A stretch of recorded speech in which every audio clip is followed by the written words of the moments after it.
À la météo, ils ont dit que certaines villes avaient des températures négatives et d'autres villes des températures positives. Qu'est-ce que ça veut dire, des températures négatives? On leur a retiré quelque chose? Il leur manque quelque chose? Je comprends pas. T'as une idée? Effectivement, c'est un peu confusant car depuis toujours, tu as utilisé le symbole plus pour une addition et le moins pour une soustraction. Et maintenant, tu as des nombres avec un signe devant. C'est ce qu'on appelle des nombres relatifs.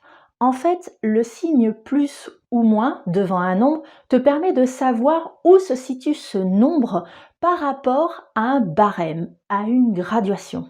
Par convention, on a défini que le chiffre 0 était le point de référence, celui qui marquait la séparation entre deux parties.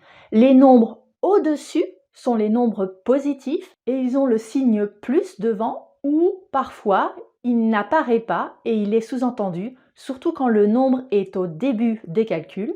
Et au contraire, les nombres en dessous sont les nombres négatifs. Ils ont forcément le signe moins pour ne pas les confondre avec les nombres positifs. On dit que ce sont les inverses des nombres positifs. Par conséquent, comme les températures sont basées sur une gradation où le 0 correspond à la température de congélation de l'eau, les nombres en dessous, négatifs, expriment des températures froides. Et à l'inverse, les nombres au-dessus de 0, les positifs, sont pour des températures chaudes.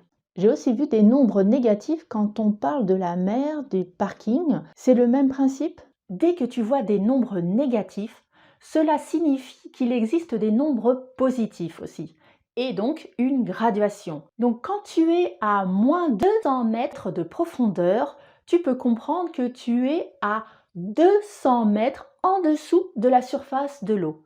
Ou quand tu es dans un parking moins 3, tu es au troisième sous-sol par rapport au rez-de-chaussée. Voilà, tu sais maintenant ce qu'est un nombre relatif.